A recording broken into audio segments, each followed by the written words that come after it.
Welcome back to Proxy, everybody, and today we're going to be talking about how to play a Craftworld Eldar Outcast army in 10th edition. Now, what is an Outcast army exactly, right? So you can't exactly just make up your whole army out of Outcasts. It's not really possible. There's only 3 Outcast units in the entire book. There's Illic, Rangers, and of course Shroud Runners.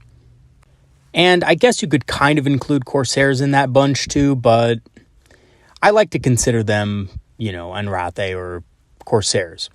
So there's not much in the way of units as far as Outcasts go, but their playstyle is very much something you can build around. And I like to think of it as the successor to an Alaitoc list. So without further ado, let us go ahead and dive right into it and talk about the list, what's in it, and how to play it. So a quick overview of today's video, we're going to be doing a general analysis of Outcasts in 10th edition.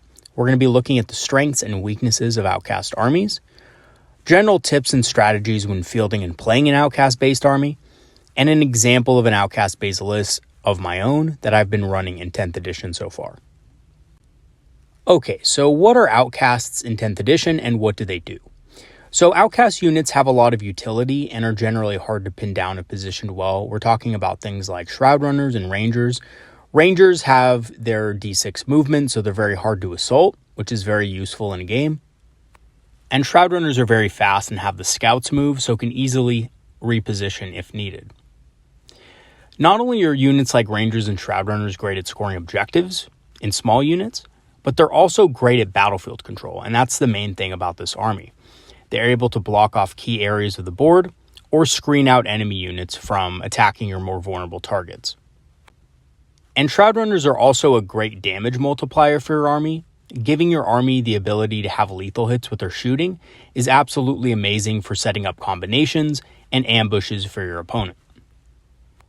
But just like any army, it does have its strengths and weaknesses. So the strengths of an Outcast-based list are that it's very good at controlling the board from the beginning of the game, using things like Infiltrate and Scouts to get a better board position.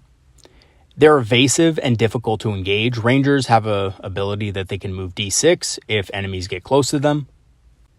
And both Rangers and Shroud Runners have stealth, so they're a little bit harder to hit at range, and because of their speed, they're able to get behind obscuring terrain much easier. Lastly, they have very strong synergies and combos. There's a lot of things that you can combo together in an Outcast army to absolutely wreak havoc on your opponent. The weaknesses, however, are that this type of army is extremely weak to indirect fire or towering units.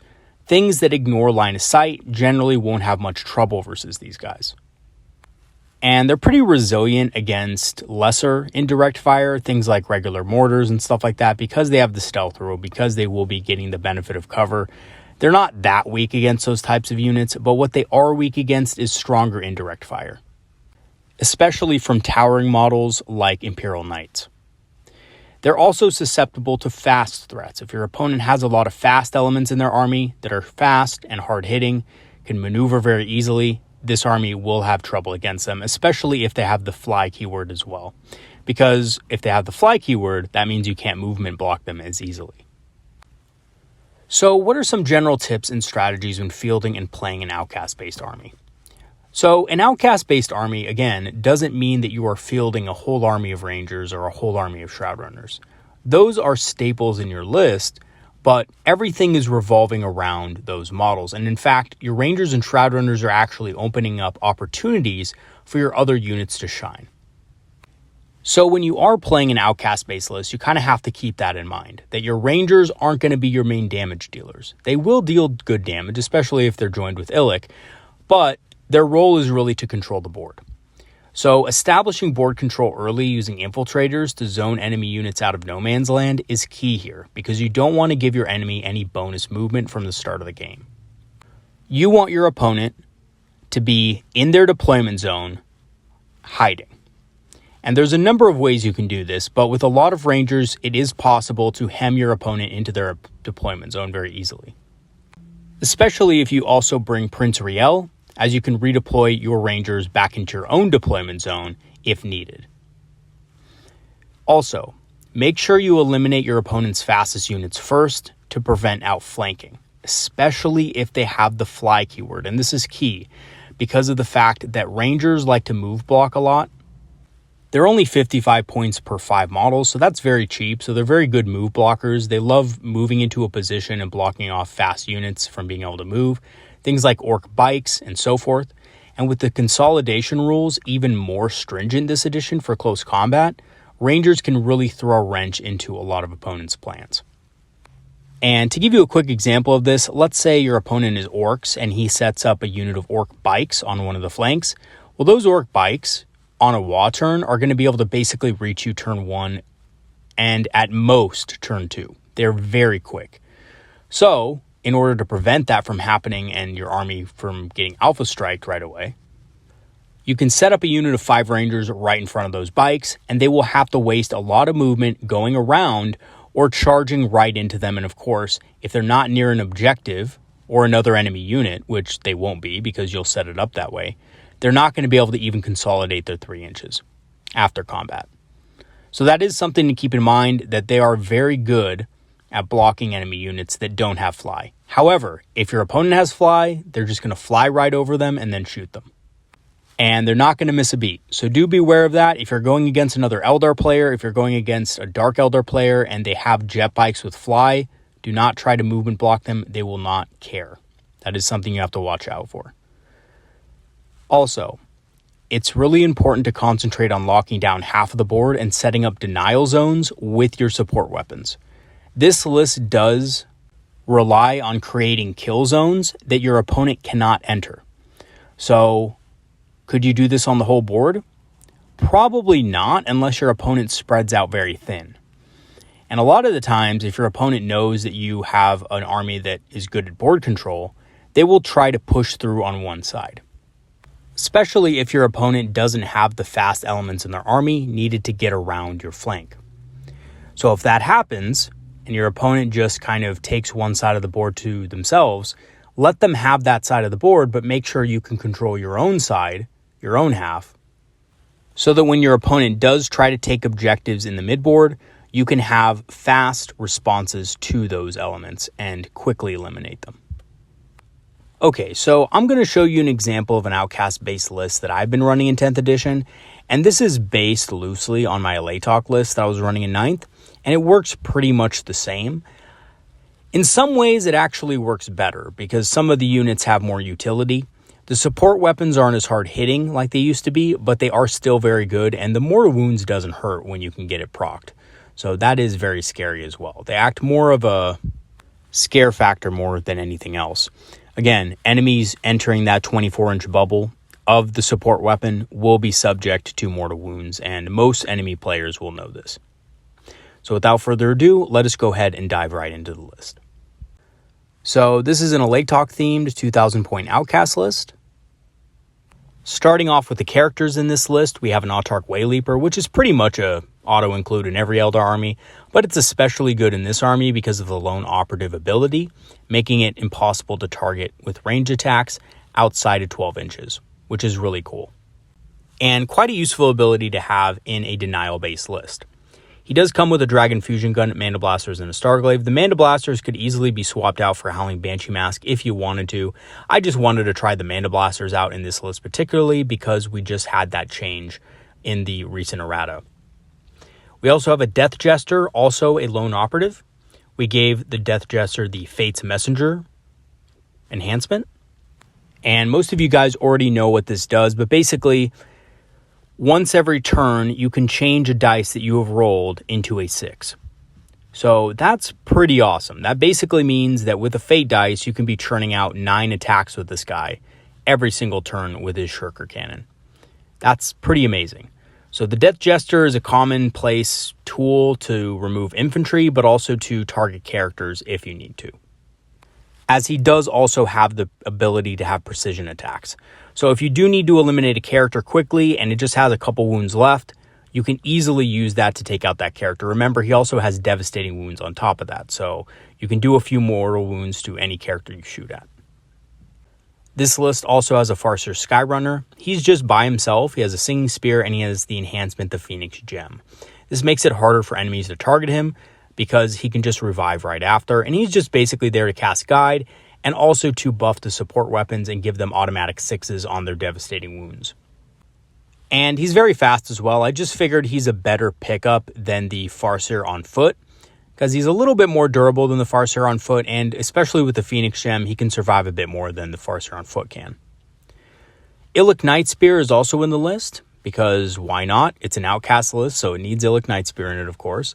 He gives his unit lone operative, essentially, so can't be targeted with range attacks outside of 12 inches. This makes his unit of 10 rangers extremely hard to pin down. And also opens a lot of shenanigans up with things like Phantasm and Fire and Fade, as well as the Outcast ability that allows you to move d6 when enemies get close. Basically makes him and his unit immune to all kinds of shooting, and combat for that matter. So very important tool in this list for causing disruption in your opponent's plans. Prince Riel is also in this list. Now, Prince Riel might seem like a kind of a weird choice because he's a Corsair, right? And he's not really fluffy with an Outcast list, considering this is an Alaitoc themed list. But you know what? We're not in 9th edition anymore. And I have to say, being able to redeploy 3 units in your army and possibly even put them into strategic reserve for free is a big deal and something that you should always consider taking when you're building a list like this. I think he's basically an auto-include if you want a control-based list because of this reason. Now, I decided to put him with Guardian Defenders in this game because I just wanted to generate more Fate dice, but you could easily swap that out for Corsairs if you wanted to or had the points for it. He's very good with either, so it doesn't really matter what you put him with, but as long as he's in the game, he's going to give you that, redeployability, which is really useful, especially on units that are infiltrating, because it allows you to deny enemy infiltrators, but still have a good position on the board. So in this way, if your opponent has a lot of infiltrating stuff, you can deploy your rangers out there in no man's land, deny your enemies infiltrate moves, and then you can move them right back into your deployment zone into safety. So very good model overall for that tactic.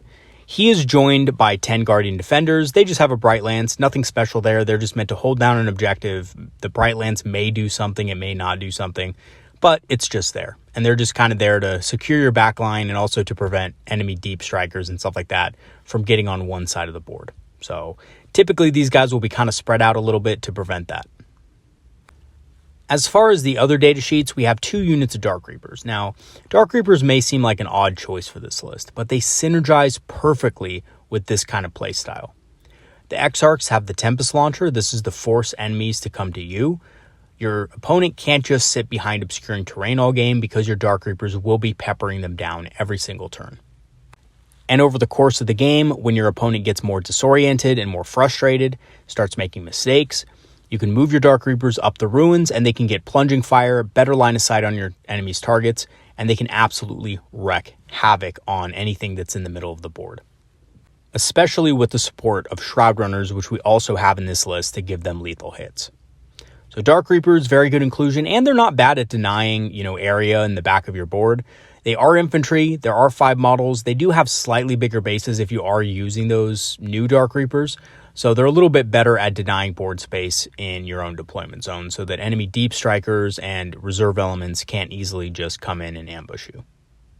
Which is something you do have to look out for in this list, because if your enemy does have a lot of reserve elements, you do need to screen those out or this list will crumple fast. We have a Night Spinner to basically block enemy movement. Now, in my old iterations of this list, I had 2 of these, but since the points nerfs, I think probably we just need 1. This is to basically slow down really fast enemy units. I especially like this against units like Orcs. The reason why I like this against Orcs is because Orcs, on their Wa turn, can advance and charge, but this thing prevents advances. So if you shoot this at a big unit of Orc bikes are pretty expensive. Yeah, you're not going to kill a lot of Orc bikes, but during turn 2, when they're mostly going to Wa, they're not going to be able to advance and charge. They're not going to be able to advance, period, because of this, and they're going to be at -2 movement on top of it. So pure and simple, this thing just takes fast units that rely on advance rolls out of the game for a turn. And on really slow units, things like Terminators, basically they're halted to a crawl. So unless those Terminators were deployed in Deep Strike, they're going to be foot slogging, and they're going to be extremely slow.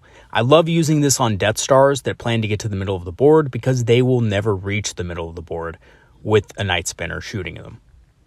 We also have 2 units of Rangers, and they're just the basic 5 Rangers. They're just there to kind of provide board control in the early game and also just, light character assassination in the later stages of the game. They're also really great at scoring objectives. You can get them to certain parts of the battlefield. Engage on all fronts is a great objective for them. And they're also really good at scoring deploy, teleport, and harbor as well, as they can get to the middle of the board fairly easily. And again, if your opponent is not paying attention and gives you one side of the board, like we talked about earlier in this video, you can easily sneak a Ranger unit around the flank into their deployment zone and just go crazy with behind enemy lines and, obviously deploy, teleport, armor as well. We have another unit of Rangers here, so that's 2 units of 5 and 1 unit of 10. The unit of 10, of course, is going with Illic, and not only is that unit very good at pulling kind of movement shenanigans and stuff, it's really hard to assault, it's really hard to shoot at, but it also has really good denial value as well. Not just in denial of enemy movement in the beginning of the game, but also in the later game, forcing your opponent to keep their characters' heads down and out of line of sight. No character is going to want to enter this unit's line of sight because they're going to be very quickly destroyed. Illic himself allows his unit to reroll wound rolls, which is very good on this, kind of assassin unit for taking out characters. And also with himself, he has a pretty good weapon as is that can do devastating wounds. So pretty powerful unit overall that can really kill enemy characters quickly, and your opponent is going to want to avoid this if possible, which can easily work to your advantage because your opponent will be forced into positions where you can easily ambush them. We also have 2 units of Shadow Specters. Shadow Specters are a very strong unit this edition. They're well costed at 80 points, and they have a versatile weapon that can clear out hordes very easily and also deal with heavy infantry very well. Their 6-inch move after shooting allows them to stay safe from enemy fire, and their stealth special rule kind of fits with the theme of this army, so I think they're actually a perfect include. They're really good. They're great against hordes. They're great against tough targets. There's really nothing that these guys can't take out with the right support except for the heaviest of targets. Things like big vehicles and land raiders and stuff like that. Other than that, anything toughness 6 or below, they can handle relatively easily, and with buffs, they can absolutely murder. So again, when your opponent is frustrated and forced out into the open from all the indirect fire weapons that you have, like the Tempest launchers, the Night Spinner, the D cannons and stuff like that, Shroud Runners can pop out and unleash an unspeakable hell upon them. And really, 2 units of 5 can pretty much kill anything they want to with the right support. We also have 3 units of 3 Shroud Runners, and these guys are amazing at getting up the board, scoring on objectives, denying enemy movement when they need to, but also the main reason you take these guys is because of their marked target ability. With their marked target ability, they make units like Shadow Specters and Dark Reapers hit incredibly hard. And basically any unit that enters the midboard within line of sight to those Dark Reapers and Shadow Specters, with the support of a Shroud Runner marking them, is just going to be evaporated very quickly. And they're not bad themselves. They do good damage themselves. They do buff themselves kind of when they do the marked target. They'll probably die afterward, but you're ensuring that your army, 1, stays in control of the game, and 2, eliminates key threats before they can threaten you, which is very important. They're very quick and they can get to positions that other units just can't get into very quickly. And in the later stages of the game, when your opponent doesn't have many units left, these guys can easily sneak around the board into their deployment zone and, like I said before, score on secondary objectives. We have a unit of Striking Scorpions in this list. Again, this is just a mind game for your opponent. This is just one more thing your opponent has to worry about. Your opponent not only has to worry about how to engage you properly, but also how to deal with the Striking Scorpions from the beginning of the game. If you get first turn, you can easily launch these guys into an enemy unit and give your opponent a problem to solve before they even start their first turn. If you don't get first turn, you can always use Riel's redeployment ability to put them back in strategic reserve and give your opponent something to worry about throughout the whole game. These guys don't even need to show up until the late game. That's the thing. A lot of players will just bring them in turn 2 because they're eager to, actually use them. But there's actually nothing preventing you from keeping these guys in reserve until turns 4 and 5 when they can make the biggest impact.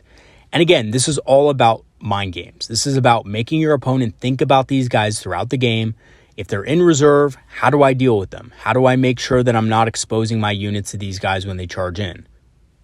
This means I need to keep a unit back on an objective. So even if you're playing against an army with sticky objectives, which, by the way, a lot of armies do have sticky objectives, they're going to have to just physically place models on those objectives because they don't want them to just easily be taken away from you. So that's something you have to think about as well. So that's taking away tools that your opponent might need to crack your defenses. And this makes the job of the rest of your army much easier to handle. So striking scorpions, really good. And they're really good even if they don't show up until turn 5 because you can play those mind games with your opponent. Of course, if you do have an opportunity to use them offensively in the first turn of the game, you can always do so, and they can do very well for themselves too. As for the support weapons, we have 2 of them. We don't have 3 of them. I didn't choose to spam them because the point is you don't really need 3 anymore. They're kind of expensive for what they do, but they are pretty good for denying area. So here's the thing about support weapons. They do have weaknesses. They are weak to indirect fire. They're very squishy, and they have a very short range. So while they're not able to deny as much board space as they were in 9th edition, they do, however, have the ability to deal some serious devastating wound damage. D6 plus 2 to be exact. And these guys can indeed unleash hell upon units that enter 24 inches. So also these guys are more of a fear factor, right?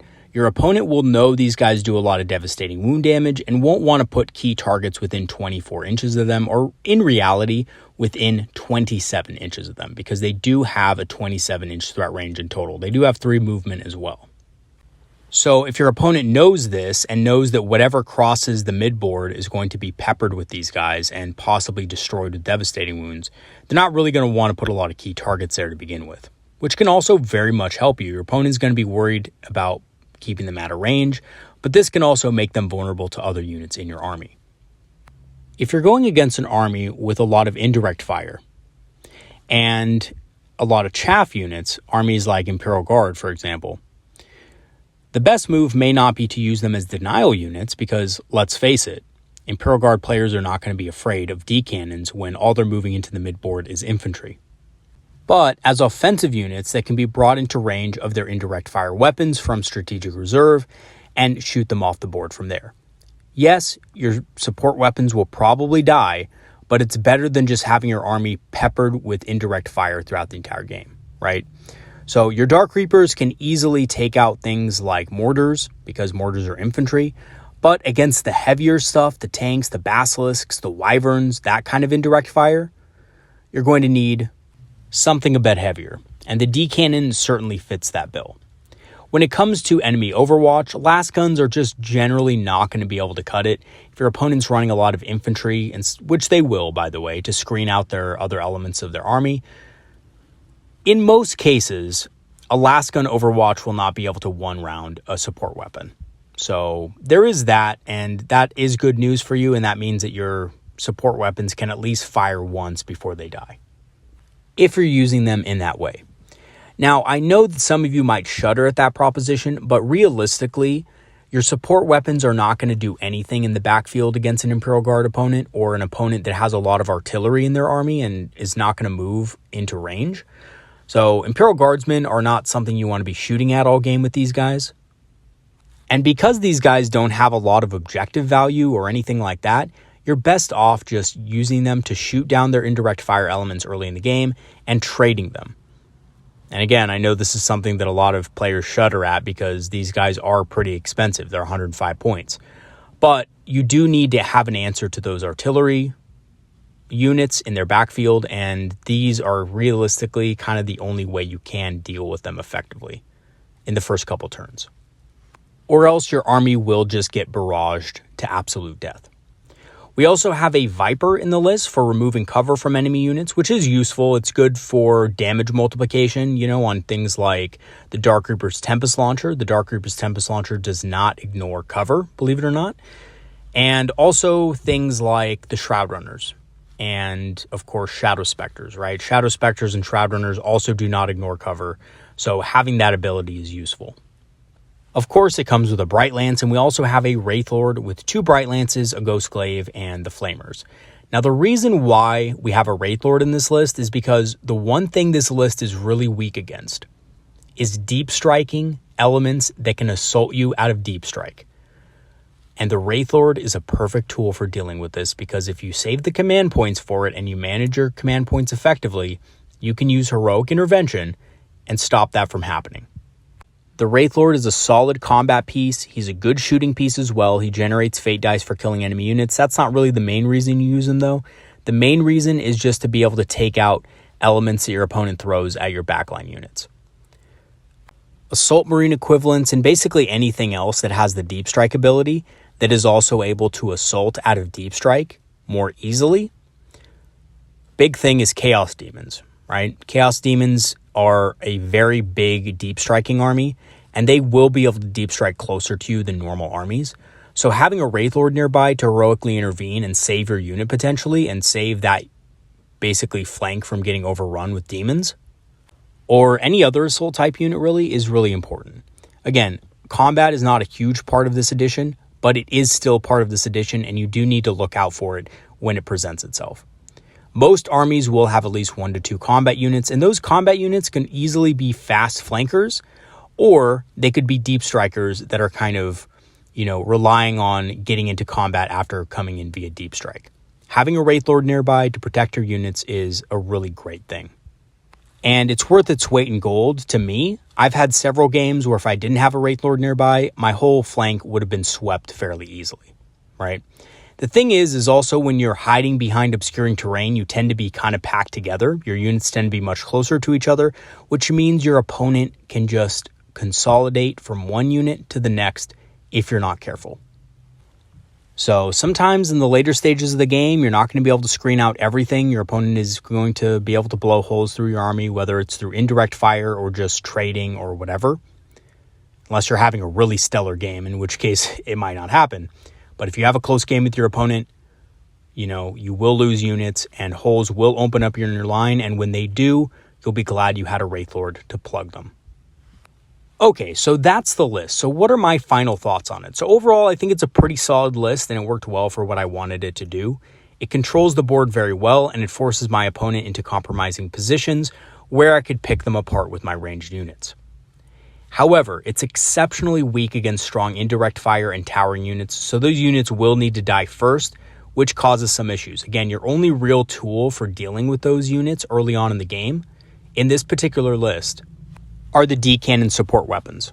And the D-cannon support weapons suffer from really bad range and pretty much need to be placed in strategic reserve to be able to threaten those big targets in the enemy's backfield.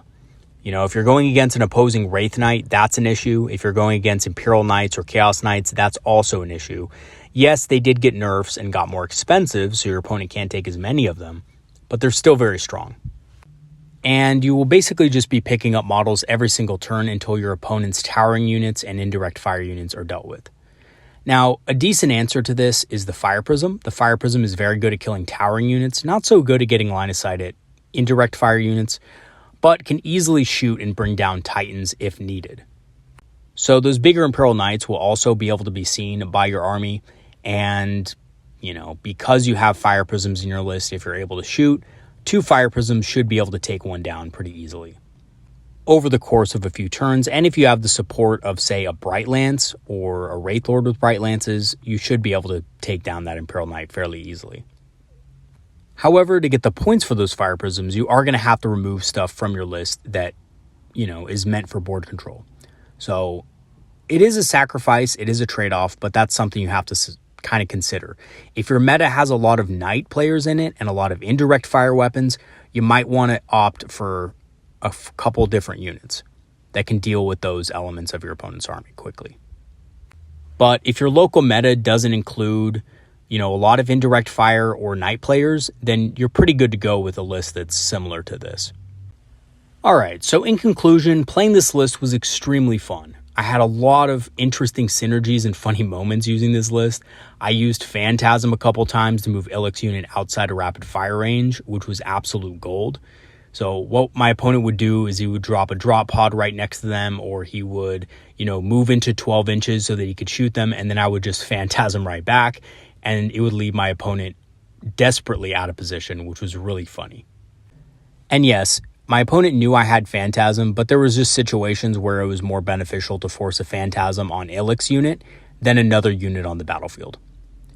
On top of the fun I had with the list, it was also very effective at controlling the board and forcing my opponent to the center, where my units could often overwhelm them with insane crossfire. Shroud Runners marking a target and then Shadow Specters and Dark Reapers lighting that target up was absolutely insane. One of my opponents that I've been playing against recently, kind of had a lot of games against him actually, is a Chaos Space Marine opponent who runs Abaddon, who runs 10 Terminators with them, and they're very tough. They deal mortal wounds. It's a very popular Death Star in the Chaos Space Marine meta.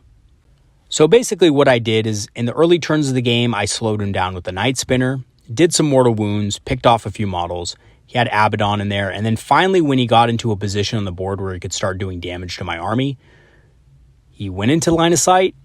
My Dark Reapers, my Shadow Specters, and my Shroud Runners, which I used to mark them as a target, all shot at them and absolutely obliterated the unit.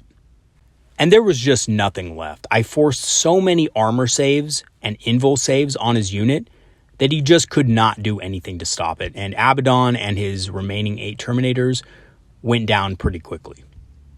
And yeah, it's that simple really. If your opponent moves a hard target into the center of the battlefield where your whole army can see it, with the right synergies and combinations that exist within this list, you can easily wipe out that target.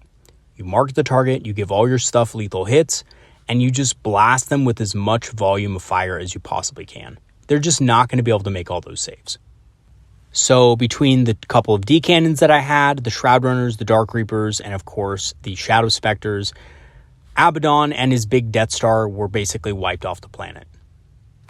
And right back into the warp wherever the hell he came from, just like Eldrad did to him back in the day.